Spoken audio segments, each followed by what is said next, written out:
live from Indianapolis, Indiana. Welcome to the Crossroads Sports Radio Show, presented by Scott K. Nichols and State Farm Insurance. And now, here's your hosts, Brandon Reef and Jonathan Birdsong. Good evening, ladies and gentlemen, and welcome to Crossroads Sports Radio, episode number 325. I'm your host, Brandon Reef. I'll be joined momentarily by my co-host, Jonathan Birdsong. We've got a new setup tonight, folks. New setup, new system, who dis, going to sound a lot better. Still the same jokes, the same comedy. We'll join that in episode 325 here in Indianapolis, Indiana, the week before Thanksgiving. And it feels like Thanksgiving week right now. So it's crazy that it feels like it. I know we're a week behind, but everything's heating up in the sports world, right? We got college football going on. We got big games this weekend. We've got NFL going on this week as well. Big game here in Indianapolis. We've got the NBA game. We've got college hoops galore. All that and more. Great show this evening. We got to recap the Indianapolis Colts. Colts went to take on the Jets. We'll recap that. We've got college football. Tanner's going to call in here in a little bit. We're going to talk our picks, pick them, kind of how we finished off this past week, and as well as kind of what to expect for this week's games. And we're going to talk that and more. We're going to talk probably a little bit about the Jake Paul, Mike Tyson fight that you could say they had. We'll talk that as well throughout the evening. And we're going to talk John. John had a big week and interviewed one of his guys. It's been a bit. But John had a great interview with Indiana basketball legend. So we're going to have that and more. Let's see if we can bring John here. We're testing the new system on everything. JB, can you hear me? I can hear you. Can you hear me? Oh, I can hear you. Yes, this new system is working flawlessly. I love it. I've got sound effects I've been trying to put on. And then once we leave Blog Talk, folks, we've got a way now that in the future we'll have a call-in number, and as well as you'll be able to see our faces full time.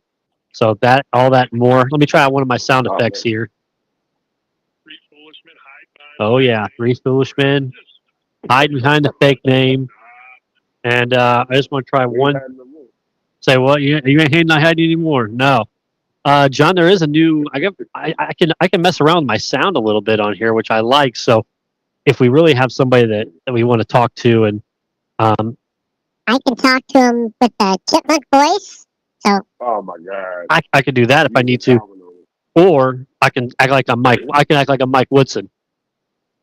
Yeah, my name is Mike Woodson, and we just didn't play good basketball there tonight.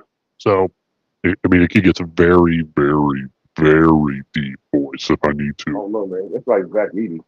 Zach Edey? This is Zach? Oh my! It kind of reminds me of Home Alone. Reminds me a little bit of Home Alone, but yeah, we've got all that and more. Crazy show. The audio should be coming in a lot clearer now on Facebook as well. The Facebook Live and the YouTube Live through our StreamYard app. So we're making bigger moves. We can't do any of this. I couldn't be buying new equipment. I couldn't be getting all this set up if we didn't have our sponsor, Scott K. Nichols, State Farm Insurance. Without them, what would we do, John? We couldn't get the show off the ground. We wouldn't be able to buy new equipment. We also want to thank our other sponsor, Thomas and Reed. Without them, coming on board, and we're getting their ads here soon going out. We've got their picture more. So all that and more. Looking for a great show, man, and having our sponsors behind us gets us to be able to get this new equipment, get everything sounding right, get it to where we want to be professionally. And this equipment, John, it has a charging pack to where we could take this out on the road, hook up. It's got 2 mic spots, and you can do whatever. Oh, yeah. Travel show. Marty McGee, look out. Marty McGee on Saturday mornings. Me and John down in the deep south of the SEC conference. Oh my God. Yeah. You know how ESPN does when you listen on the radio and they do like their top 5 of something, and they kind of give their rankings or whatever. I can always go number 5. And we're going to go number 5. See, we could do something like that. By the way, I got to get something off my chest. I love sports radio. but ESPN Sports Radio it's killing me. It's killing me. In the mornings on my way to work, I got to sit there before the KB and them show because I've had to get up early this past month. But before I get there, Nope. I have to deal with whatever the hell, I don't even know what the name of the show is anymore. But Chris Canty may be one of the worst sports guys I've ever seen on on there. His, Chris Canty? Yeah. oh, yeah, he's terrible. He's irritant. He's an irritant. Yeah, he has so many bad takes, just about as bad as Joey Gallo. They need, yeah, they need left field bad takes, man. But yeah, because he said something. I was like, man, they better fact check him because he was saying that he thought it was somebody I can't remember who. I guess the same on me for misquoting that. Whoever was had a good game. He was a rookie that had a good game. He was like, man, he's probably gonna be able to rookie of the air nomination. And like, dude, you forgot about Dalton Deck already. And the girl said Aaron Rodgers was going to be MVP. Yeah. Ah, well. Just terrible. Like she said. Know, man. They had a shake up, you know what I'm saying? You know that I don't even know Greenberg is halfway. He's not even on there all the show all the time. You know what I'm saying? Monday through Friday like it used to be. Right. I mean, you know it ain't like Mike and Mike back in the day. No, that was the GOAT. But, that was the GOAT show. But heck, I even missed Keyshawn. I like early morning. Keyshawn and Jay Williams, and I know Jay Williams is kind of like they moved him wherever, but I kind of missed that show in the morning. You know, so but yeah, it is what it is, man. I kind of just use them for you know what I'm saying, basketball, you know what I'm saying, football purpose. Okay. Yeah, I agree. Let's see. Let's dive right in, John. Let's go to the NFL. We'll talk there. Recap week 11. Week 11, NFL. Colts and Jets. Colts win, John, 28-27. Richardson back to starter again, 20 of 30, 272 yards passing, one passing touchdown, 2 rushing touchdowns, no turnovers. You know, it was a good showing. I think a lot of people are saying he's back. AR-15's back. He's relaxed. Do y'all don't know that it is the New York Jets? Do we not know how bad of an organization that is? If you haven't seen them firing everybody and get rid of everybody in the team meetings, like, it's a good win for the Colts, but let's pump the brakes. It's not like you're beating the Kansas City Chiefs. I kind of agree with that.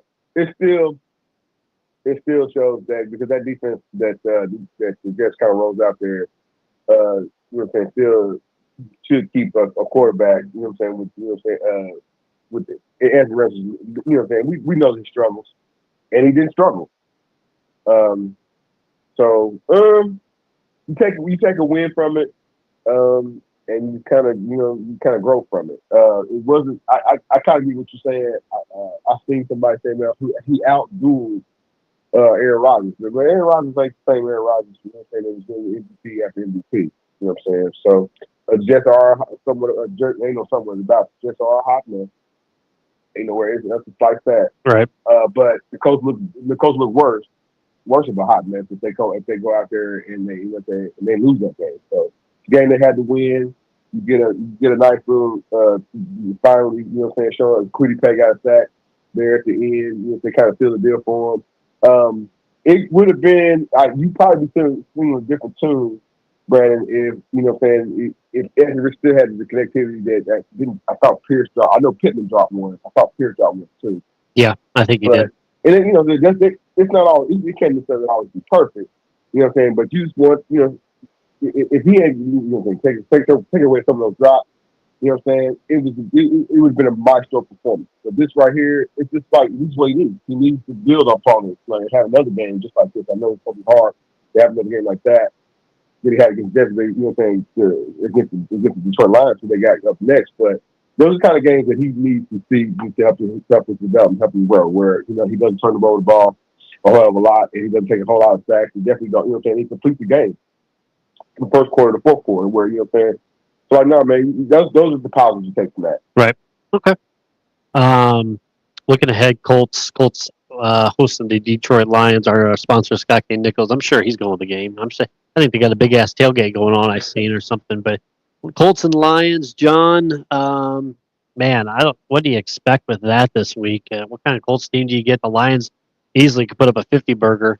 on Indianapolis, but I think you see a little bit of fight from Indianapolis at home. If I had to pick, if you were twisting my arm, I'm Oh, going to we are. say 34-16 Lions. So that would put us, 50 points? 34 and 16 is 50. The over-under is 50 and a half. Damn, I'm good. I didn't even look at it. I just now looked at it. Real modest. 50 and a half is the Real over-under. modest, man. Detroit minus 7.5 Sunday. I was thinking more so like Detroit to at least 40. Oh, And maybe the coach, score about 3 touchdowns. oh, you're going way over there. So Detroit's a little bit better than the coach in all 3 phases.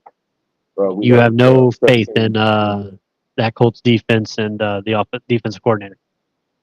Oh, well, just don't get twisted. Like, Jared Goff is going to turn it over. He's going to get you one.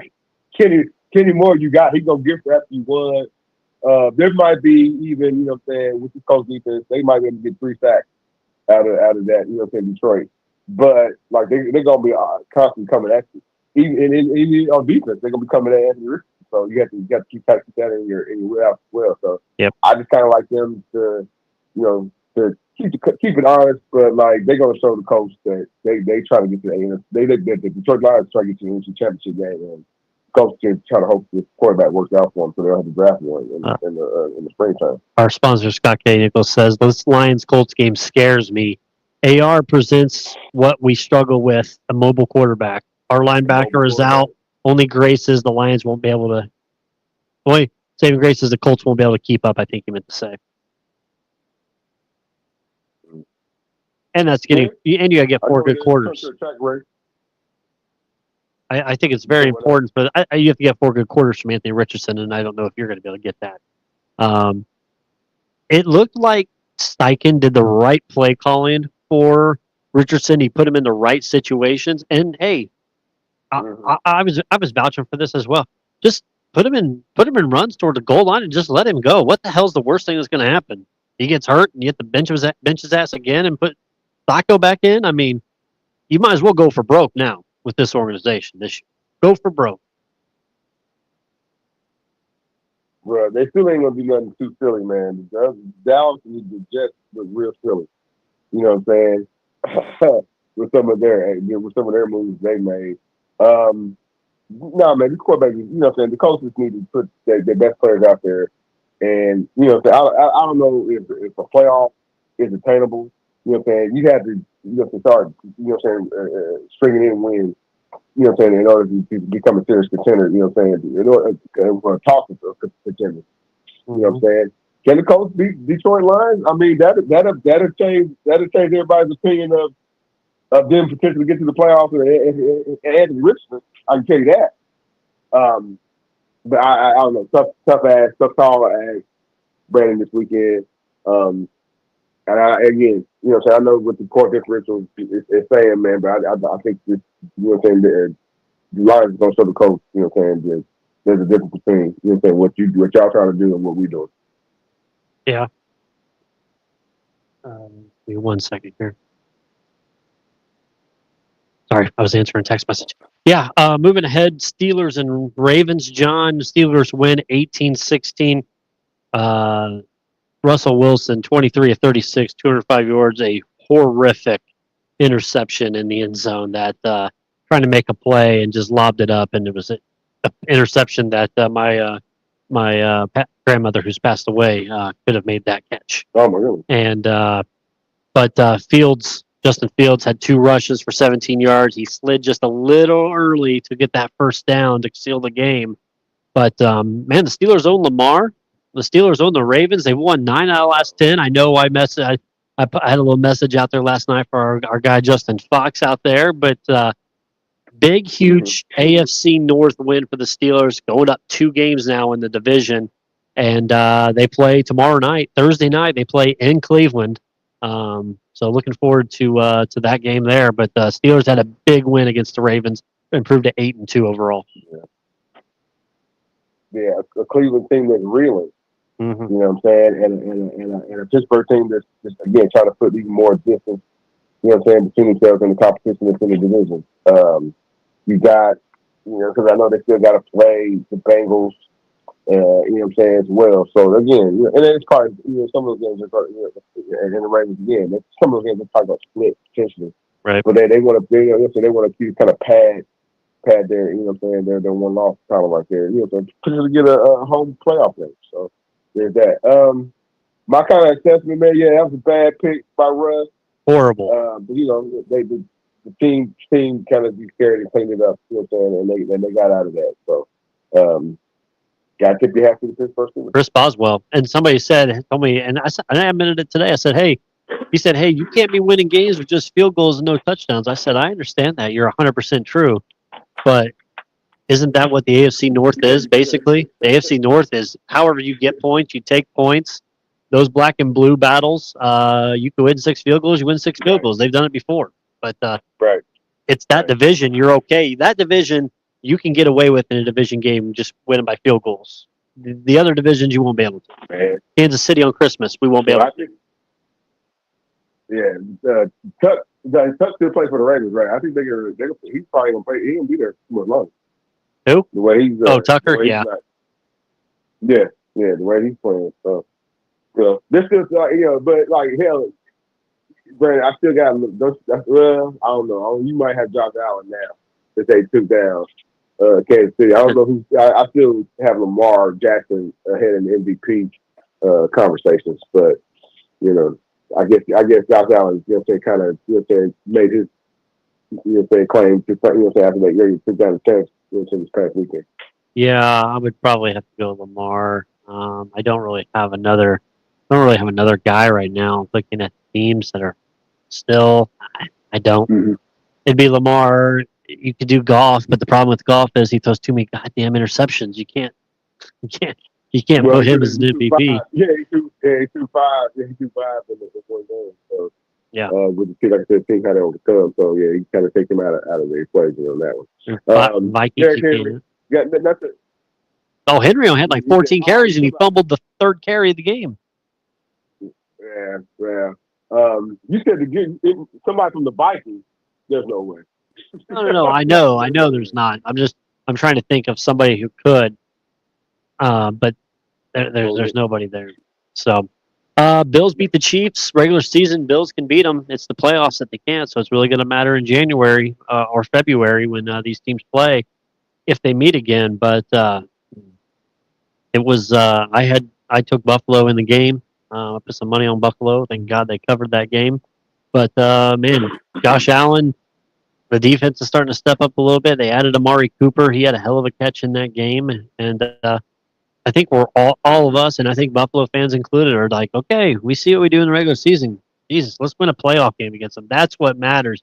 Regular season don't mean shit against Kansas City. Unfortunately, it doesn't. You still take data from that particular game and how you beat them.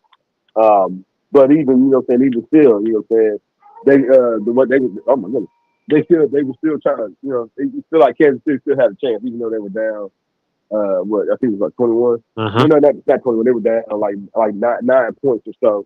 Patrick Homefield was, trying to lead down to the end zone. And something else, unfortunately, kind of fell short. So, they gotta play the Dragons. They gotta play the Dragons. That's one of the things. Buffalo Bills, Kansas City is definitely, thorn in their side, all those cliches. But good work by the lads in Buffalo. But you're right, you have to 100%. It doesn't really it matters, but it don't really matter. Until they can do the playoffs. Yeah, 100%. It's like it matters, but it ain't gonna matter. So, what was I going to say? Give me a second here. Bears, John. Bears can't ever beat the Packers, and they had a chance. Blocked field goal. Eberflus had time to run maybe 1 or 2 more plays. They settled further out. The Packers defense special teams said that they watched film ahead of time and knew that Pinheiro, or the kicker, had Santos had a lower kick trajectory. So if they would have ran 1 more play, that they wouldn't have had to worry about it. It would have got up higher, but with his low trajectory, they had a good chance to block it. They block it. Eberflus fumbled that game away. Their offense looked better when they fired their offensive coordinator, but it's just a hot mess up in Chicago. Just bad all the way around, John. I didn't expect it to be this bad. Yeah, if you were trying to do anything to support your quarterback, you know what I'm saying, this is not necessarily the team they have done their due diligence to, you know what I'm saying, to do that. Brandon, everybody kind of saw it, man. Chicago kind of had their way with Green Bay for, I don't know, I would say maybe 48% of the game. And then, you know what I'm saying, kooky things start happening. It's just, Brandon, I don't look at the players anymore. Can they get better at offensive line? Sure. Can they get better at running back? Sure. Can he get better connectivity? And can they get better weapons for him? You know what I'm saying? All those things, you know what I mean? Absolutely. But they got to get a better coach. That's just it. They got to get a better coach who knows offensive, you know what I'm saying, football, and can coach and help this dude. The kid got the arm talent. You know what I'm saying? He don't necessarily, I mean, he's got a lot of interceptions right now, but a lot of you know what I'm saying, that's kind of what you kind of go through, right? So, man, the kids, they just need a better coach, man. And probably going, I mean, Chicago, to their credit, they're not gonna fire Eberflus. He's not that damn bad.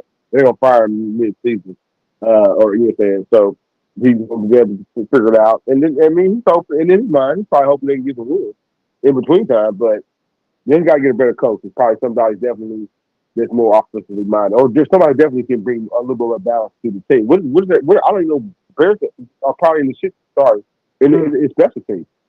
You know what I'm saying? So, no, man. It would. I think it would look better if they had a better coach. Oh, 100%. And I mean, I sent you a message about Belichick that there's mutual possible interest between the Jaguars and Bill Belichick next year. So I don't even know what to expect out of that. I mean, we already know that what's his face isn't the guy. My guy was gonna get fired. We thought our guy was gonna get fired at 4:00. That ain't happening. I don't know how he's not. 4:30 when the game was over. Man, that Khan money is long, man. Tony Khan's dad, you know what I'm saying? He don't mind, I guess, just blowing, you know what I'm saying, $20-30 million, man. But yeah, that coach and the quarterback, they won't. I mean, Trevor Lawrence ain't going on. They're gonna try to fix that. You know what I'm saying? If it can be prepared, but like the coach is definitely out of it. Right. Before we go to college football, John, I want to test something. See if this audio will play for you as much as it would me. I don't think it will. But we're gonna try it.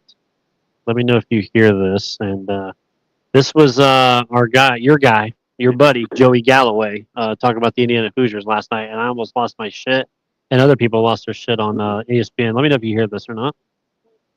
Oh, football, okay.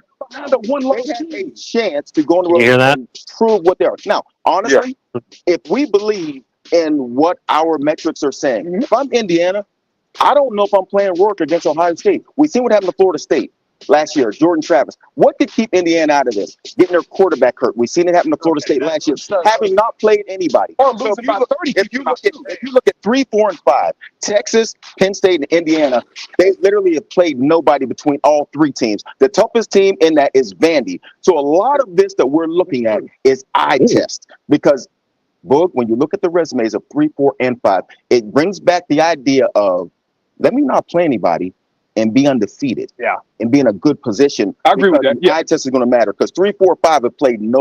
But him saying, John, that he wants to, let's just keep Rourke out of the game for IU and let them lose, and you'll still have your quarter. If you lose by 20 and play your backup quarterback, there's a chance you may not make it. And plus, what would you be saying to your team and the culture that you didn't go for it against Ohio State? I mean, we'll talk college football more, but I wanted to test that audio clip to see if it went through. And it seemed like it worked fine. You could hear it well. Yeah. I love it. I love it. But Brandon, that doesn't make any sense though. No, at all. He's an idiot. You just crediting Northwestern's program. Mm-hmm. You're just crediting. I always say just Northwestern. You know what I'm saying? You just crediting whoever Indiana played. And guess what? the same teams Indiana plays, or even in the SEC, the same things, like they all play one another. You know what I mean? Same level competition. They all recruit the same. They all recruit the same guys. It just happens Ohio State gets all the freaking guys every year. Michigan gets all the freaking guys every year. Right.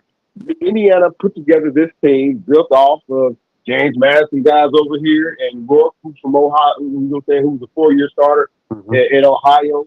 You know what I'm saying? They put together a pretty good team in this jail of guys who, you know what I'm saying, people kind of overlooked. And the NFL said, no, man, we ain't paying for that. You know what I'm saying? So they use their extra year, you know what I'm saying, to make a little history, man. I think it does. Like when people in national media say, hey, man, who have they played? Man, and then, granted, they're looking at who is it? It's Indiana. They've never done it before. But again, when you pull up the data from 2-3 seasons ago, and you find out whoever won the national championship played a damn similar schedule that IU is playing right now, and then went to their conference and it just kind of just rolled through it. Like nobody says nothing. Nobody would say nothing if this is Michigan. Nobody would say nothing if this is Tennessee, right, or somebody who's done it before.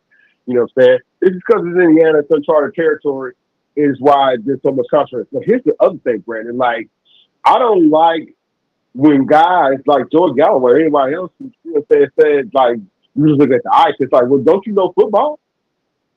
You ain't looking at the stats. In total defense of like how all that is breakdown and broken up, the sacks, the deflections, the interceptions. Total defense in the nation, Ohio State is number 3. I think Texas is number 1 in total defense. Number 4 is Indiana. So if Texas is legit and Ohio at number 1, right, and Ohio State is legit at number 3, so you be telling me Indiana State? I use pick 4 at number 4. You know what I'm saying? So again, man, sometimes I think, man, the folks in this, you know, in our lane, like, okay, you just want to dismiss it because of IU, but like then, so you totally dismiss everything that you believe in. You totally dismiss the metrics and everything else, and everybody else around it. Because, Brandon, it's my last point. If Ohio State wins that game, they saying that's our best victory, because their best victory right now is Penn State. Penn State, I don't think was as high. They might have been. They could have been. I can't remember. But they're gonna use this regardless. They're gonna use if they lose this, if they win this game, they're gonna say, "Hey, man, we beat more ranked opponents this year than we lost because they already lost the one." Versus anybody else from the SEC or anybody else from Big 12 that might say, "Hey, why can't we get it?" I guarantee you. So like, they can kind of miss me without. Even if I tell you what, Brandon, even if IU goes out to Columbus and scores 10 points and Ohio State scores 35, I used to still get in because they still got one more game. It's a rivalry game. Everybody knows that. Blah blah blah. Purdue's down this year, but 11-1 Big Ten team to make it to the playoff. Period. Yeah. I think it's all going to work itself out in the end. I'm almost nauseated listening to everybody. I mean, everybody is just giving their opinion to get airtime right now. And listen, these teams are going to play each other. We're going to have conference championships. We'll find out who gets in, who doesn't get in at that point, and we'll, strap up, play some football. And this weekend's a huge one. And we'll talk our picks. Tanner actually got free tickets for the Ball State game tonight from Coach Lewis. So he's at the game, so he will not be able to call in tonight, but we'll get his picks for this weekend. So, John, we'll do our picks tonight. Before we go back into college football and we dive deep into it, let's talk Indiana Pacers. Just an up and down season so far for this team. Injury bug has bit them and has bitten them hard right now. With Miles also out, and then now I just saw somebody else just got hurt. Might not be playing. I think the night against the Rockets. So just overall, not going the right way to start for the Indiana Pacers. Yeah, when the Pacers, and I mean by all of them, are hitting their open shots, meaning Jarrett Walker and Ben Mather and Allington and even Halliburton. They're a fun group to watch. With enough offensive firepower to kind of even go against the Boston Celtics of the world. As we saw, I know they got swept last year, but they have that kind of offensive firepower potential where like the ball is being swung around everywhere and it doesn't where the three might come from this side or they might go down low. You never know. But so it's a great offense, man. But Brandon, when the iron is unkind and it's cold, it's the cold gym or the cold United Center, man, it's not pretty, and they don't necessarily have not figured out the defensive whatever issues they said they were going to. So they're basically like, we're going to try to outscore you. Mm-hmm. But again, Brandon, it's like, and I get that. That's the kind of the name of the game of like how you win or lose, basketball, whatever, But they have to figure out, like, there's like ranked 21st in overall and rebounding, like the things that make you win differential. Those I know it's tough for me. Ranked 21st, like our top two rebounders are what is it? Average like four rebounds per game. That's not going to cut it. Yeah, Pacers 6 and 8. We don't live in a world where you flip out you can just automatically draft you a Dale Davis or Antonio Davis or whatnot. But because the rebounding is as far as like you gotta want it to go sniff the ball, go grab it, go get it, right? But when you have a guy like Obi Toppin with who play power forward and sometimes just a center position, and you don't have a Wiseman here to to back you up anymore at center. You don't have a Stewart to back you up anymore. You know what I'm saying? Obi Toppin, again, they didn't give him Joel Embiid money, but they gave him money to like stay around and retain.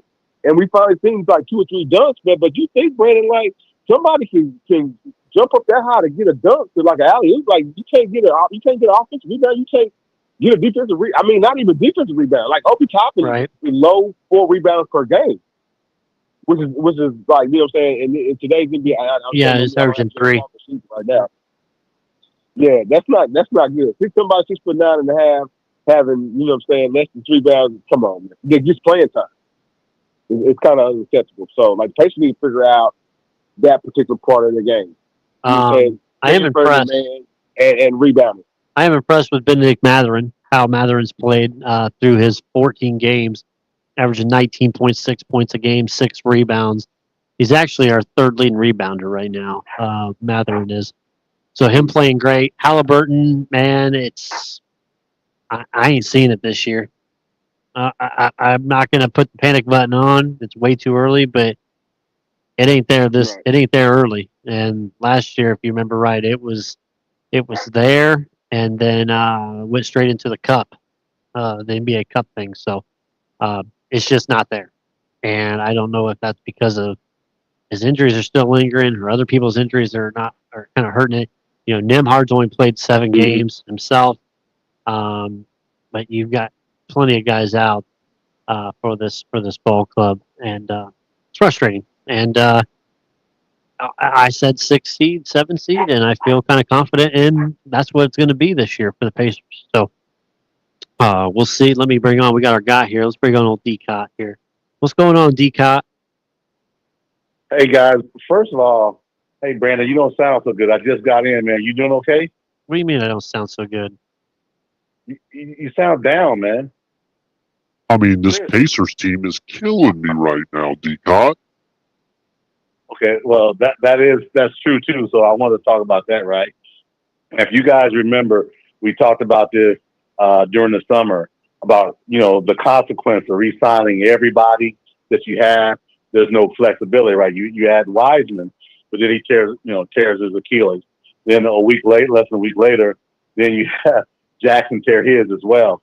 So one of the things we talked about was, looking at outside depth and using those guys who you have under contract as not trade bait, but maybe making your team better in different areas. Those guys aren't coming back.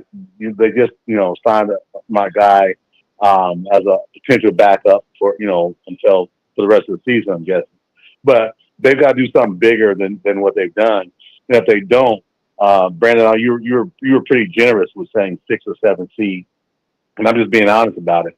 The depth of the team has taken a big hit. Your 2-year guys that played last year, which is obviously Ben Shepherd, and Jarris haven't been those guys this year. Turner can't log 35 minutes a night, man. That's why when he played so hard Sunday, he didn't play the next game. He just played. Too much is on Turner right now as a defensive anchor. They're not going to be able to sustain it. Right. And I love my boys to death, but they're not going to be able to sustain it.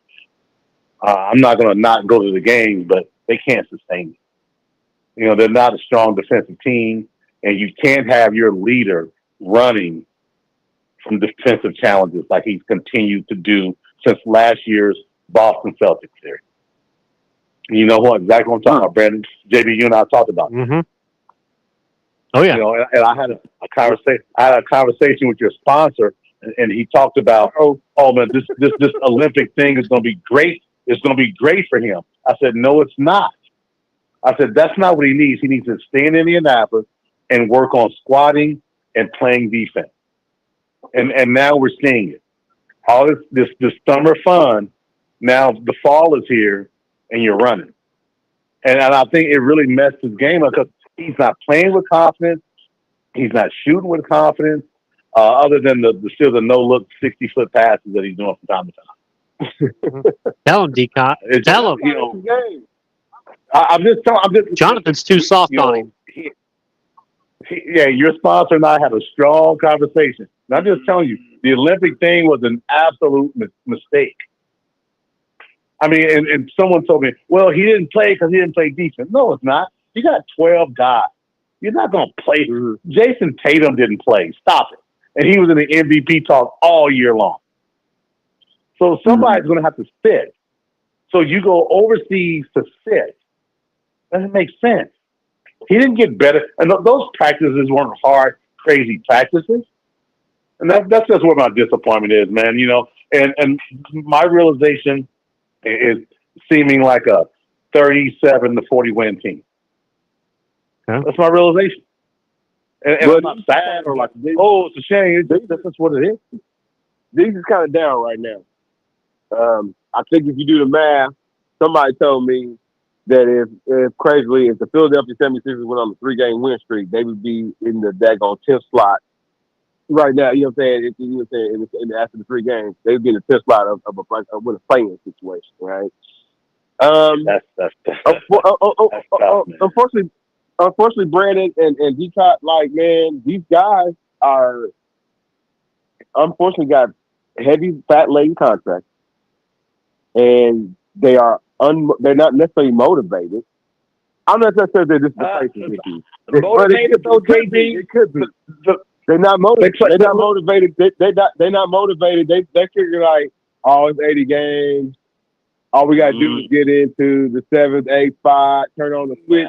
But like, hold on. But here's the thing though, like they've heard that story passed down where they heard Charles Barkley say he turned on the switch, or they heard Clyde Drexler say, "Hey, but like, here's what I'm trying to tell you, son.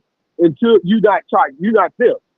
You know what I'm saying? Yeah, you're not good enough. Yeah, you're not good enough to switch. Right, but you know what? Remember, D-Cot, though, when Charles Barkley said it, somebody checked him, and then Michael Jordan walked away with the championship. So, like, don't be talking about what you can turn on. You know what I'm saying? I'm with you. I'm with you. Is there any chance that? Just remember. Go ahead. Is there any chance that they could just be, hey, last year was great, and they're content with what last year was, to not come back in? Well, here's my issue with that. Well, you got Rick Carlisle, who's a champion. You got one of the most respected NBA coaches in the league right now.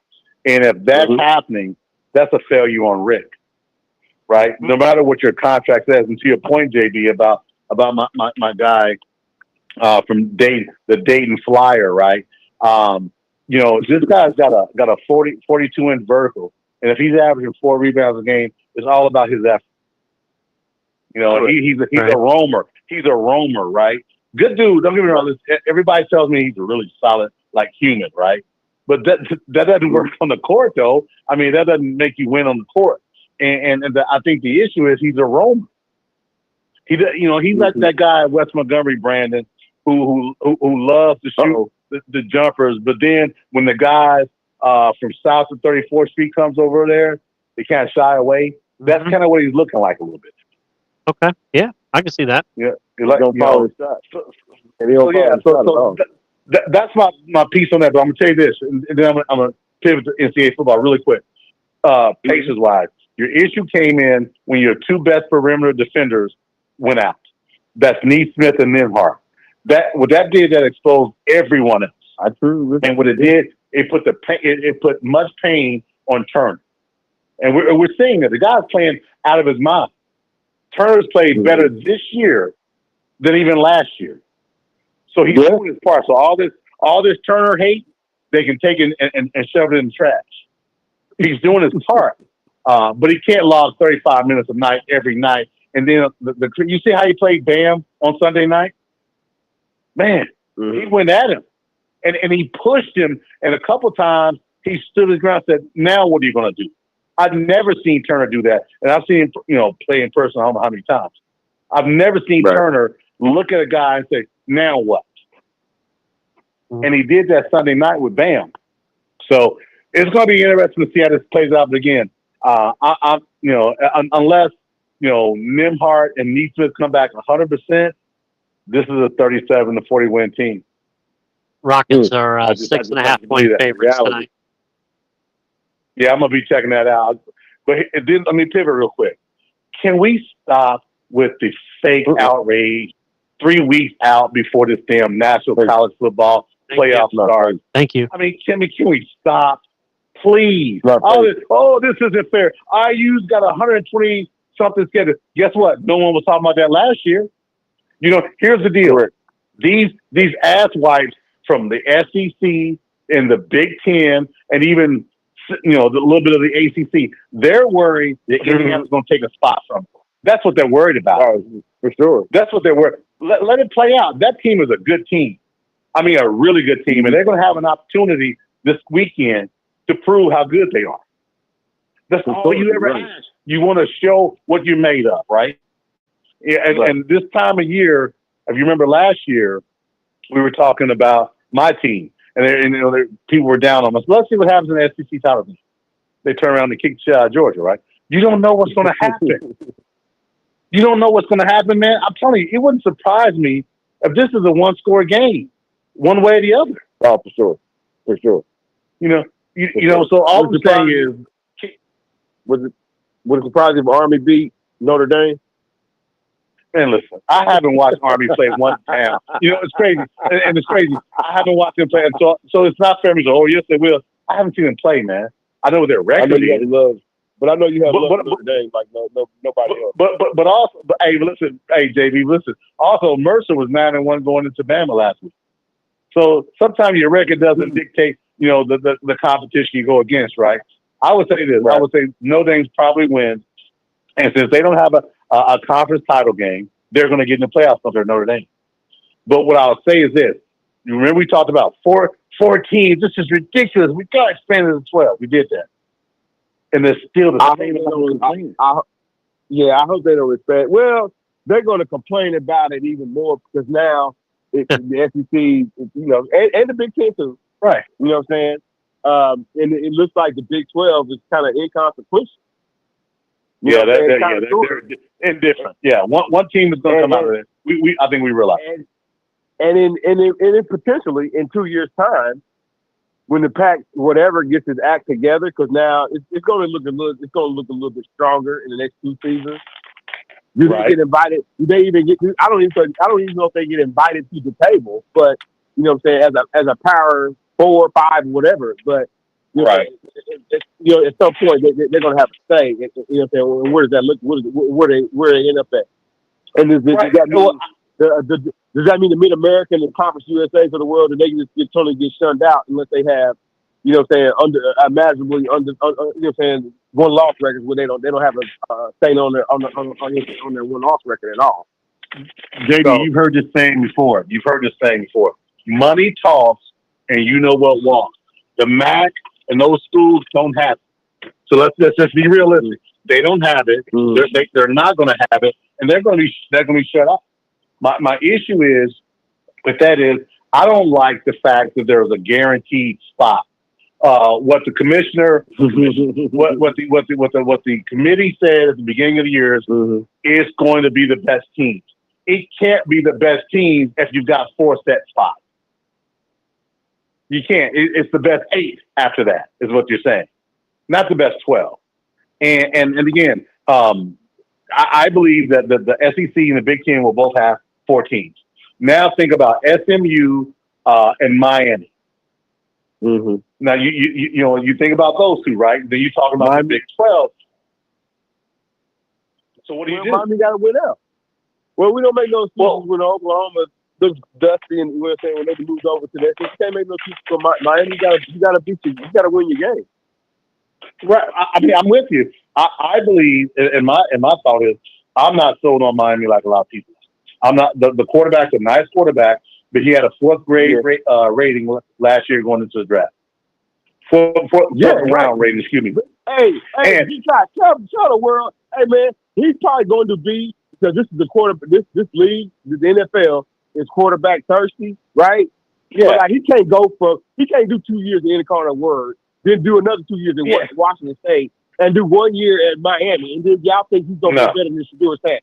People say that. Hey, listen, he's not close, JB. He's not even close.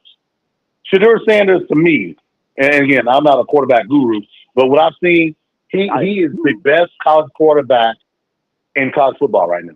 I mean, and I'm sorry, y'all know I love Miller. It's not even close, man. Yeah. It's not close. You just got to be honest. At some point, your fandom needs to stop, and you just got to be honest, right? And to that point, Ward was a nice story. But if you turn the tape on for that Florida game against Miami, they had him in the 4th quarter. They were up 3 touchdowns, and he's throwing the ball 40 yards down the field. They play their offense to highlight him and his Heisman hopes. I don't think he's going to be a strong quarterback in the NFL at all. But again, this isn't feeling. This is watch it. And I'm telling you, you'll see Brandon. Oh, he was. You're right. The Florida game, he was in the game late. They were up 3 touchdowns, and they're throwing the ball 40 yards down the field. And the weekend it was there because I was up in Goshen that weekend.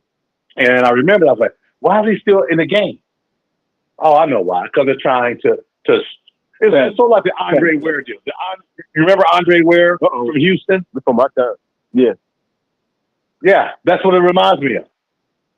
So good luck. Whoever drafts him, he'll be a top 15 pick. Good luck. You'll be picking another quarterback in 3 years like Chicago did with Justin Fields. Oh man. Yeah. So I got my real takes, man. I've been trying to get to you guys. Work has been crazy. Y'all know Tornado left me Monday, so keep my Tornado in y'all's prayers, man. Proud Pop, man. Absolutely. Yeah. But I'm just saying. But from my perspective, is man, I don't like the 12 team fact that it's 4 teams that are guaranteed. If who loses the SEC title game, they're gonna probably have 3 losses. And you know what people are gonna say? This team shouldn't be in. But they're the second best team in the best conference. What are you talking about? And there's a chance I'll go with that. And vice versa with the Big Ten as well. The 2 teams that are in the championship game, the Big Ten and the SEC, or you want to talk about guaranteed spots, those should be guaranteed spots. Yeah, it'll work itself out. Yeah, but to your point, though, Brandon, it will work itself out. All these people are fake anger and this is gonna be changed. They haven't had one 12-team playoff yet, and people are already saying it's a farce. Yeah, because I've heard people like they expanded. Well, here's what they're doing, right, JB? They're preparing themselves so when their team doesn't get it, they can go back and say, "See, I told you so." Yeah. Man, the hell with them people, man. Let it play out. This weekend is a big weekend. People say, "Oh, it's not that big." Tennessee has Auburn, and the reason why that's a big deal is because Tennessee has 2 losses, right? And if they lose, that's 3 losses, right? Then you got Indiana, Ohio State. That's a huge game. Yep. So all this talk of, it's not that big of a deal. Those are big games. South Carolina's playing just as well as anybody in the SEC right now. Those guys are balling out, man. So let it play out. Let's wait till after Thanksgiving and see what happens. Just like every year we've done. I'm glad we made it through. You know what I'm saying? When y'all didn't run down Brian Kelly on one of these, you know what I'm saying, one of these podcasts. Listen, hey, JB, I'm not even going to. You saw it for yourself. I don't have to say nothing. He It's lost just like the Dallas Cowboys. Damn team. You don't even have to show memes with the Dallas Cowboys anymore. Look, he's mad. He's mad they were running blitzing still. At the end of the game, he was mad. But you know what? He the hell? And he cussed up that, why are they blitzing? It's football, son. Listen, does he not understand? Oh, you're trying to score, and they're trying to stop. He says, oh, they should just let us score. He's going off. Why are they blitzing?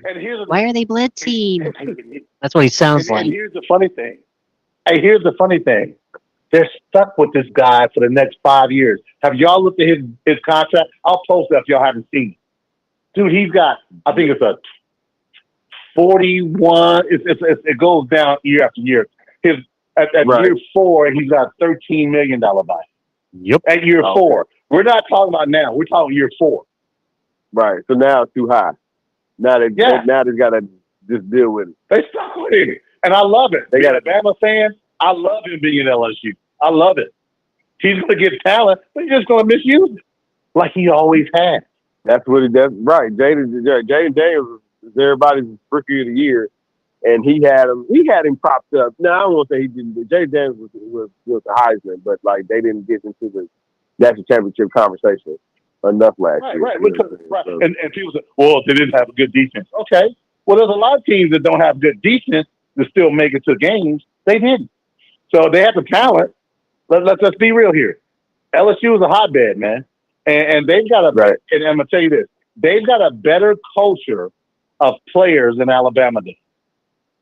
And what I'm saying about it is, I'm talking about from an overall, so I'm not talking about the last 17 years. I'm talking about that hotbed down there. They've got it's not. Jerry Gennardo had a good season down there. Mm-hmm. Yeah, Jerry Gennardo. Remember him? Yeah, the alumni be looking out and make sure that they get back. Hot. Yeah. So that's what I'm saying. And think about it. And the last thing I'll leave y'all guys with. Check this out. This is another good tidbit for you guys. LSU football has not had a homegrown quarterback that did anything in the last 20 years. Think about it. I got to do my homework on that. Jaden Daniels, Arizona State. The kid from Ohio State. Name me a LSU quarterback not named Jamarcus Russell prior to that did anything. You can't. They don't have homegrown. That's where they're missing it.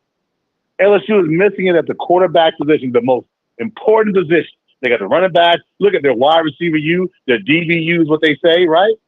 Yep. Not the quarterback. Go back and look. They don't want to hear me though. When I tell them that, you're just a hater. No, I'm just saying the truth. Jaden Daniels was Herman Edwards developed that guy. Right. Herman Edwards Jaden took care of him.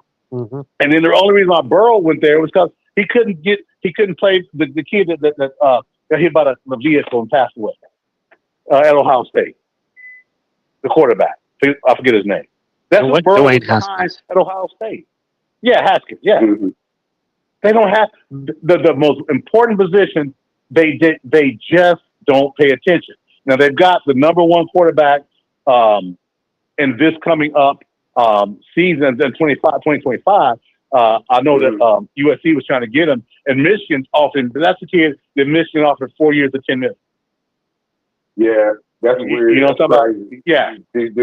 But again, but they've had a lot of other guys that didn't pan out as well. That's LSU's issue right there. But again, I hope Brian Kelly continues to do Brian Kelly things. Awesome. Thanks, Scott. Hey, good stuff, y'all. I appreciate y'all letting me rant a little bit. I hadn't been on in a while. I'll message you guys some other stuff behind the scenes for sure. I'll message you guys some stuff behind the scenes. Sounds good. Take care. Yeah, all right, you guys be safe. Appreciate y'all. All right, that's our guy D-Cot. John, let's dive right into college football. Week number 13. Week 13, college. Pick 'em. Well, before we do pick 'em, John, just some news and notes, some housekeeping laundry. Ball State fired Mike New, John. It was time to happen. 9 seasons. Mike was 40-63, 3-7 this year. Won the MAC in 2020. That was the only winning season. He apparently led to a couple bowl games, but just couldn't put it all together. Back-to-back seasons for Coach New. I thought it was weird they fired him with 2 games left. Why not let the man finish? Right. Made no sense to me. Right. You couldn't come up with and say it was anything about morale or about losing recruits and whatnot. Ball State, at least with Mike, at least what you can't say with Mike New. Given the restrictions and who you competing against from a mid-major level, you know what I'm saying? He brought in at least one guy or 2 guys per year. What would happen is 1 or 2 guys would shine, become all MAC, first team or all MAC, whatever, and then UCLA come a calling with a bigger bag, right? And that's kind of the story that happened with Carson. Carson Field before he went to UCLA. Carson Field was like, you know what I'm saying, killing him up. He was like on his way to becoming Ball State all-time rusher. Yeah, he was. You know what I'm saying? Not to be hypercritical of the, you know what I'm saying, of the administration or anything like that, man. You know what I'm saying? They put their money, to put a lot of the money on facilities and, you know what I'm saying, and things of that nature. And they're going to have to take a hard look, Ball State, of course, find another coach. They're going to have to take a hard look at how you figure out a culture of retainment in, so that you're not burning through a coach like Mike New and making, I'm going to be honest with you, making poor decisions of not letting the coach finish out the last 2 games. Yep, 100%. I thought it was weird. It made no sense to me. So, is what it is. On the good side, Indiana has agreed to a contract extension with Kurt Signetti and a raise 8 years, $8 million a year. He also gets a $1 million retention bonus every year. So that all adds up to an 8-year, $72 million deal. A giant commitment for Indiana football. The donors have shelled out. Wow. Bob Knight wishes he got half of that money from Indiana. $72 million? 72 mil. Total, I mean, you know what I'm saying, potential. That's crazy, man. From a guy I was one of them. I laughed at him, man. He went to the daggone midnight or whatever basketball halftime game. He was saying like how Purdue sucks, Ohio State, we gonna beat them all. And you know what I'm saying, we kind of thought it was funny, man. And like now, you know what I'm saying, we're probably 10 months removed from that moment, and now it's not so funny because he has blown through his preseason schedule. Brandon, there's a whole lot to talk about who they played, but hey, man, they got out of the Louisville game. Do you really think that Louisville game would have helped them if they won? I think Indiana's a better team than Louisville. You know what I'm saying? They beat Louisville. Nobody still would disrespect their now Louisville ain't nobody. That's what everybody would have said. But like, no, man, Cursey Daddy, it's a new day and age here in Bloomington down with the football program. They've got recruits. I know a kid. I believe I saw a kid from here in the city, another kid from Lawrence North. I thought commit to Indiana. So like, nah, man. It's a little different. I know they're going to be more than just 1 or 2 kids, you know what I'm saying, from the Circle City or Fort Wayne or Gary, you know what I'm saying, from part, you know what I'm saying. This ain't necessarily football crazy territory just yet, you know what I'm saying, from a recruiting standpoint. But like, no, man, Kurt Signetti is kind of sounding the alarm, man. If you kind of overlook, you know what I'm saying, you're kind of under recruited, you know what I'm saying, Kurt Signetti, you know what I'm saying, come to Indiana, man, you know what I'm saying. Get you right on board, man. And, you know what I'm saying? Like I said, historical. 11-0. Let's go. 10-0. $8 million. Let's go. Oh, yeah. 10-0. Yeah, 10-0. Okay. They gave me extension. Where does that process start? I mean, what do you mean? I don't get the question. Well, when you recruit them, you know, how do you sell your vision of your culture? I mean, what's the... Who are you talking about? The high school guys, the transfers, who? All of the above. I mean, how do you... It's pretty simple. I win. Google me. Mic drop right there. I win. Google me. So, wish Boilers could get somebody like that. Well, it's probably... They're going to have opportunities, man. Just give it 2 more weeks. Let's dive right in, John. Pick 'em. Last week, give me a second here. I'm bringing up the spreadsheet. Last week, they were 500, man. it wasn't it? 500. Yeah, you finished 500. Overall, I'm 62, 64, and 2. I fell back one more game. John, you're 74, 51, and 3. And Tanner is 60, 66, and 2. Tanner had the best week out of everybody. This week, John, we've got a excuse me. We've got a 11 game slate. So let's dive right on in. First game, Purdue at Michigan State. Michigan State 13.5-point favorites. Go ahead, John. Yeah, go ahead. Both of these programs are going nowhere fast. Unfortunately, this particular year, man.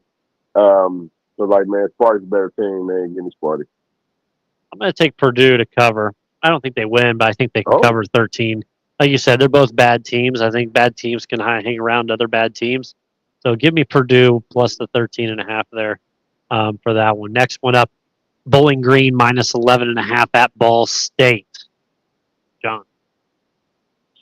I do believe Bowling Green is bowl bound.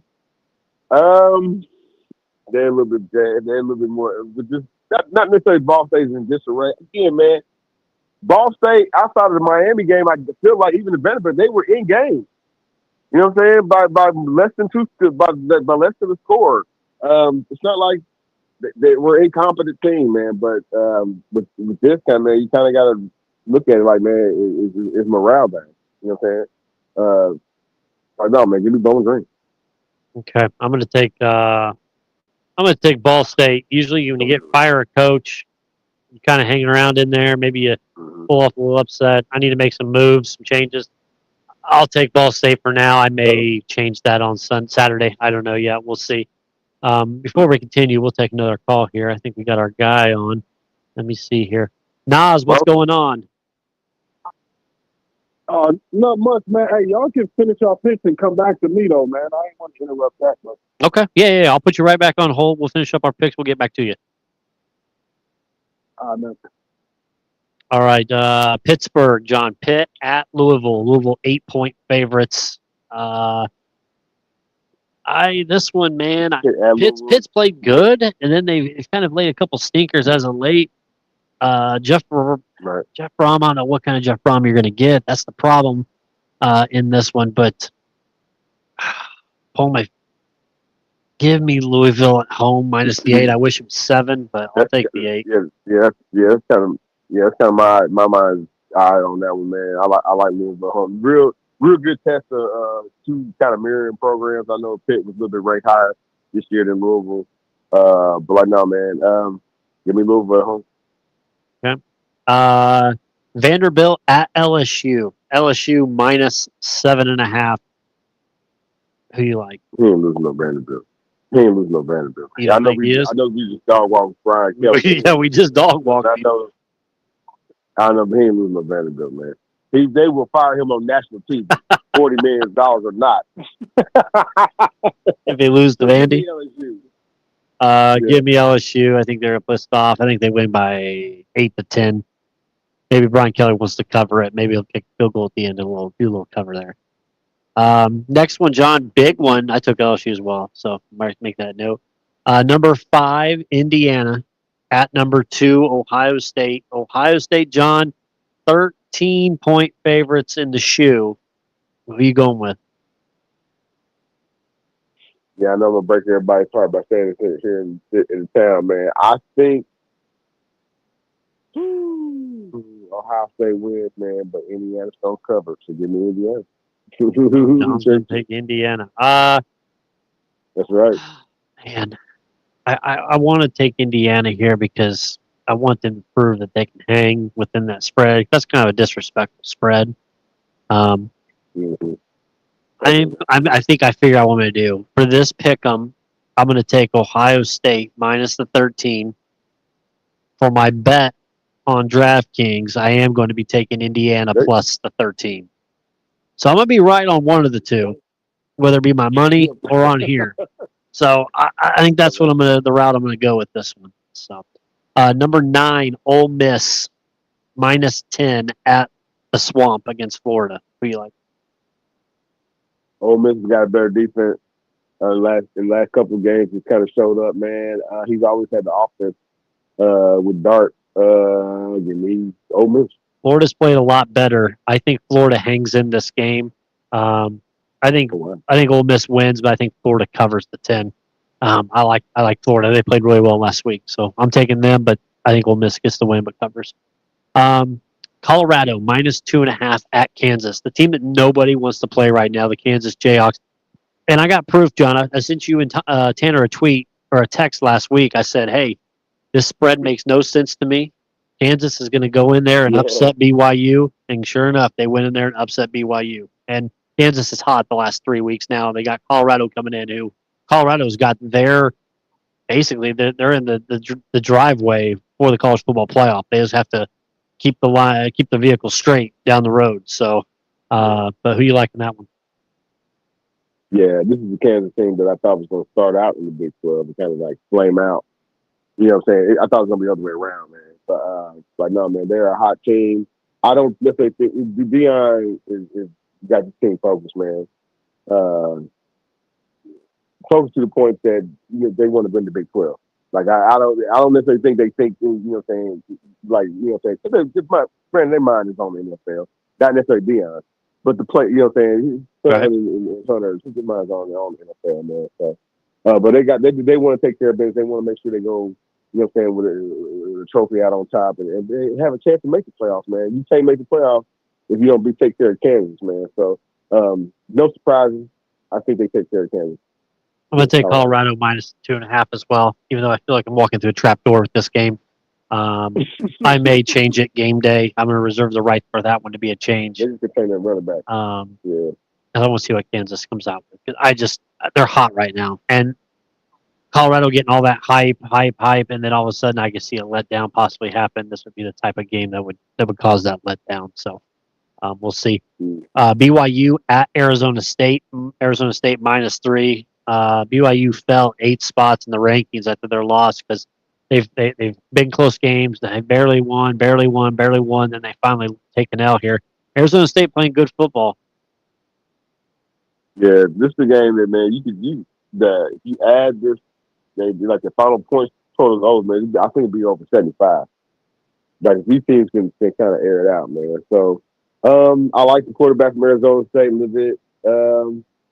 I don't necessarily know will we see him playing on Sunday consistently, but I do like him. I think I like BYU's team just a little bit more though. Even with them losing to Kansas, and hopefully, they can learn. I don't know how the hell they lost to Kansas. I do. So you kind of look at the stats, but they should have just took care of being zip tie Kansas, and it shouldn't have been close. But I don't think this will be. I'm not necessarily saying this is going to be an easy game for them, but like, I like BYU in the sense to kind of get themselves back into the playoff conversation. Okay, I'm going to take BYU as well, plus the 3. I think the spread went a little too much the other way after that loss for them. So give me the 3 points on the road. I'll take it. Number 18, Army at number 6, Notre Dame. Notre Dame 14.5-point favorites at home against the Army. Your thoughts? Yeah, just too much Notre Dame, man. Army starters probably can hang with Notre Dame. I think they can. They're good enough. Army is top 10 defensively. Total defense in the nation as well, man. The dog stuff, man. But just a little bit too much more. We were saying Notre Dame has when we talking about the secondary wave and the third wave guys they kind of bring off the bench, man. Probably see a whole lot of Ryan Leonard on the ground. You know what I'm saying as well. Probably 2 touchdowns out of him at least. You know what I'm saying. I think Army a little bit too much for Army. So give me Notre Dame. I'm going to take Notre Dame as well. I think they cover this one easily. I think they like 17 to 20-point win. Last game, John, Alabama, number 7, -13.5 at Oklahoma.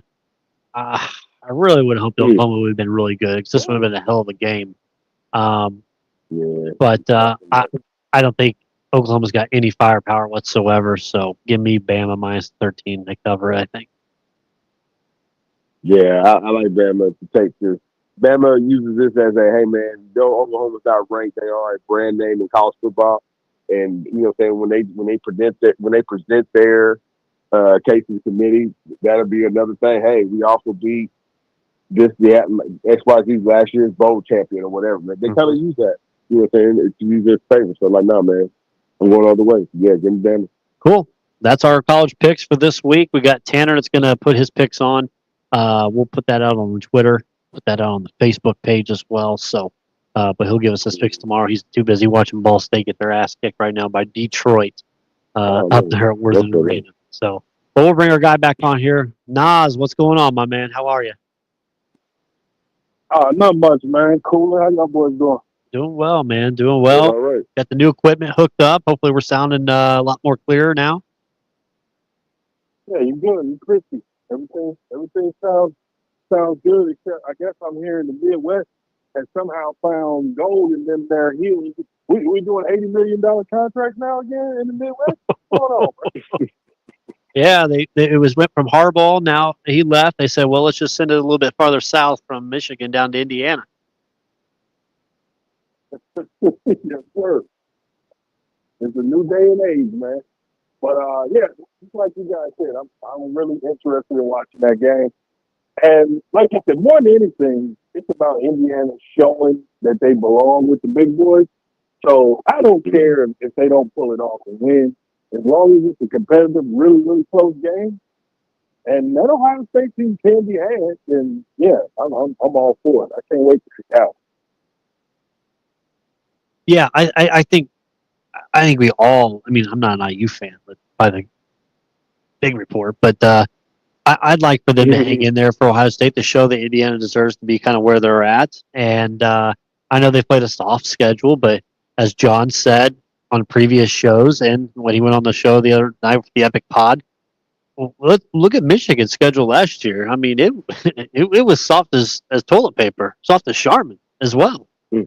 Besides the Ohio State game and maybe Penn State, but everything else was soft, that whole non-conference. So you play who's in your conference, you play who's available, and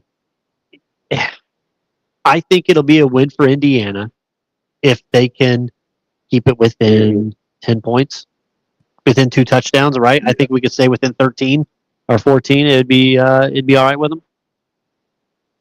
Yeah, and then the other part is, dude, they can't have it both ways. We can't do this Big Ten SEC supremacy, and you don't know how hard it is in these conference games, and then turn around when the unlikely team wins and say, "Oh, well, they had a soft." Like they either these are the two semi-pro premier conferences, or they're not. So, right. I don't want to hear about the Indiana schedule, man. Them boys have shown well all season, despite like quarterback going in and out, running the backup. They've done enough to earn the respect they're getting now. Yep. 100%. 100% agree. Hey, what I want to ask you this about your Falcons. I was watching that game last week, and next thing I know, I thought they had that thing wrapped. And the next thing you know, I saw there was an L. What the heck happened in that game? Rivalry game against the Saints. It was what it was. I figured they would find a way to lose, and then last week they got their doors blown off by the temper. They're just not good, man. Kirk can kind of elevate them in certain games, and they're going to do better than what people expect. But Bijan, I think, is the real deal as a running back. But my God, man, that defense is horrid, and you know, it is what it is. We're in the NFC South and still can't win. What team? Yeah, I mean, if you look at your schedule, I mean, you got a bye week this week, but then home against the Chargers, Minnesota, you're at there. Okay, we'll see what happens. But at the Raiders, terrible. Against the Giants, terrible. Against the Panthers, And then Washington. I mean, kind of feasible schedule there to finish out the South. Yeah. I mean, at best, we get a home playoff game and get our doors blown off. Like everybody's telling me. Like that. I mean, that's where we are right now. Like I'm just going to be realistic. You sound like my Pittsburgh Steelers. Exactly, man. I'm not going to expect anything more than that. But what about you guys, though, man? They disciplined the young man, sat him down, brought him back, and, you know, it looks like he's paying attention to detail. Yeah. John, I'll let you answer that one. He may hit a pass to the flats one day. One day, too. He may do that. I, man, where do you kind of start, man? It's good that he bounced back and had a good game, right? With no turnovers and you know what I'm saying, not a whole lot of like, oh, that kid that's on him. He dropped it or whatever. You know what I'm saying? Clearly, you know what I'm saying. Just just like a good bounce back game for being, you know what I'm saying, being set on the bench. You know what I mean? You got to take the coach. You got to, you know, you don't have Will Levis. You know, you don't have a stinker. You know what I'm saying? But you know, you don't necessarily have something that you know you can build. You know what I'm saying? Reliably for the next 3 seasons. You know what I'm saying? But like, how do but you really won't know until you got to go through all the motions, man. So that's probably the best version of Anthony Richardson that we've seen. Can it get better? You know what I'm saying? Sure. You know what I'm saying? But you know what I'm saying? Until it ain't gonna get better sitting on the bench, right? Flacco not an option anymore. The offense was stagnant. You know what I'm saying? That they couldn't do anything. You know what I mean? Other than you know what I mean? Averaging 17 points a game. So you have to go with your best. You know what I'm saying? And that Anthony Richardson is their best. It remains to be seen if that flames out. You know what I'm saying? As the season goes on, but like, I think him getting started, him sitting down, whether it's because of his attitude or him not taking the, you know what I'm saying, seriously or not having conditioning, like those things got to be worked out. I get it, but like, I wouldn't sit him for the rest of the season. Like, you got to play, bro. Unless he's hurt, you got to play. Right. Because you need as many snaps as possible to really evaluate him. But ultimately, dude, with those tools and that athletic ability, you're just hoping he turns into Josh Allen someday. And if we go back, year 1 is Josh Allen. Remember how inaccurate he was. He got it together, and he's one of the few stories that actually happened for. But I mean, if you're the coach, that's what you're hoping for, man. Yep. Right. A little Josh. 100%. Cool. Anything else? No, man, I was just calling in to see what you guys were talking about, man. Salute to y'all for holding it down. I steal a couple of your picks for the parlays this weekend. But good luck to you guys. Hey, Nas, I'll have to be here in the next month or so. I'll need to get you contact information, get your email address, because we're going to be getting off of Blog Talk Radio here soon. Unfortunately, they're going to be shutting down their service at the end of January. So we're going to still be going strong on our other platforms, and we'll actually have a new call-in number that we'll have. So I want to make sure I get that to you before the end of January. Oh, okay. Most definitely. Wait a minute. You telling me a company who takes your money but doesn't provide the service is going out of business? Oh, I know, right? No, I said I wondered why we were having so many issues here the last couple of weeks. So makes 100%. But yeah, we'll have it bigger and better. I'm working out the kinks. I got new software I started today, and working on getting a new call-in number that we'll have probably first of the year. And once we finish off with Blog Talk, we'll go to that. So I want to make sure I get that number to you before we go off the air with that. So. All right, man. We'll do, man. Y'all have a good weekend. Appreciate it. Thanks, Nas. Have a good one, buddy. All right, John. Anything else, John? I think we wrapped up our picks. Been a good show tonight. No Tanner, unfortunately, but we had Decock call. We had Nas call. Our regular guys. We love that. Yeah, I don't have any. Oh, actually, I do have something. Why don't you finish out the show here, John? Talk about. I mean, it had to be a great memory for you, a great moment. This weekend, you got to interview the great Indiana legend AJ Guyton. If you want to talk about that for a few. Yeah, man. So, if anybody still wants to see it, it's on the Crossroads Sports Facebook page, Instagram page. It's on my page, Birdsong.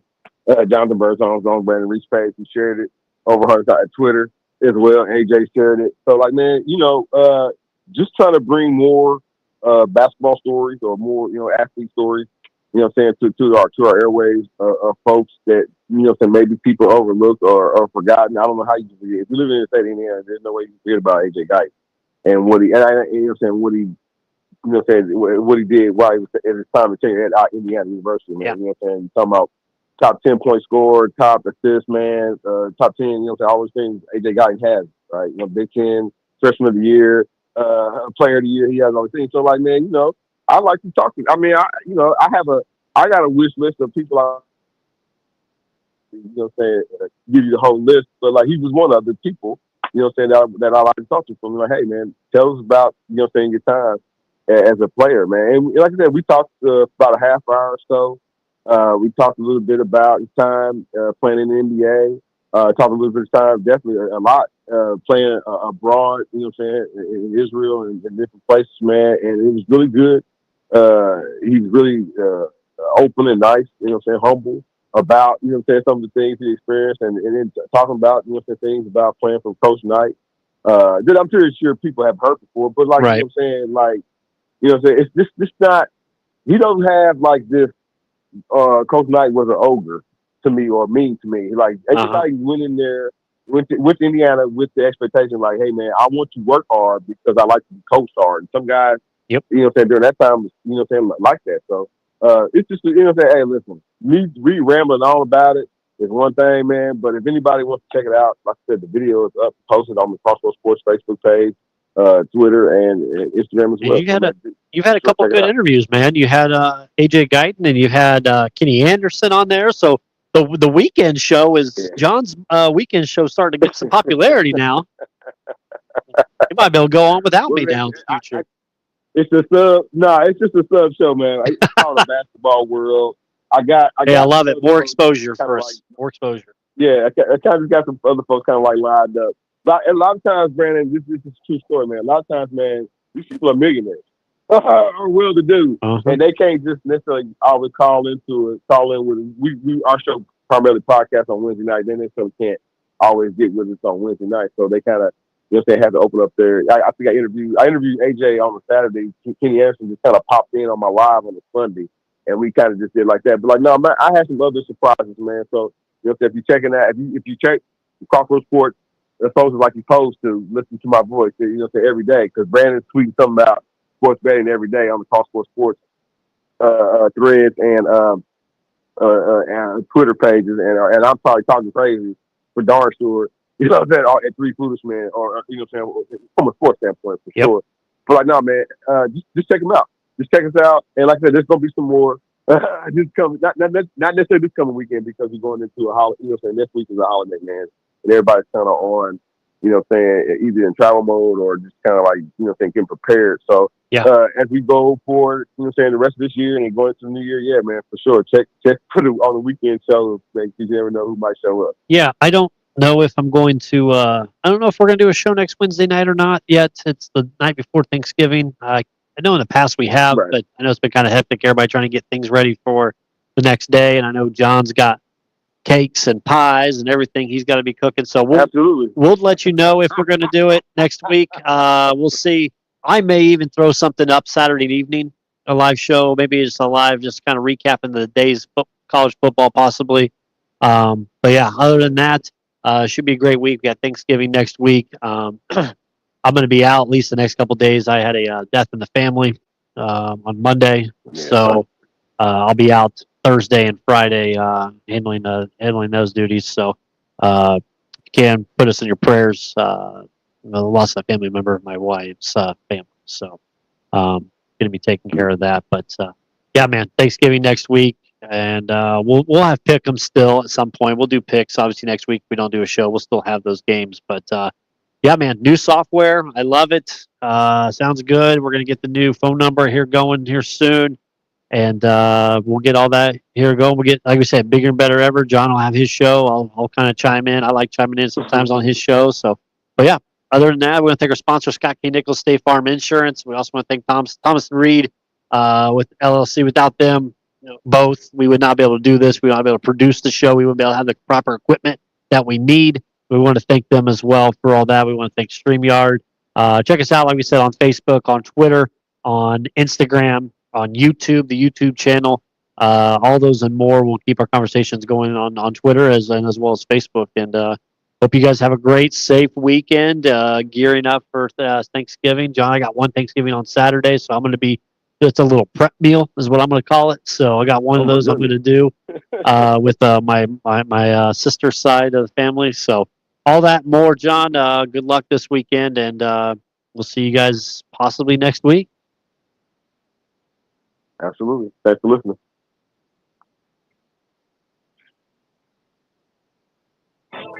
Thanks for listening to the Crossroads Sports Radio Show. You can find more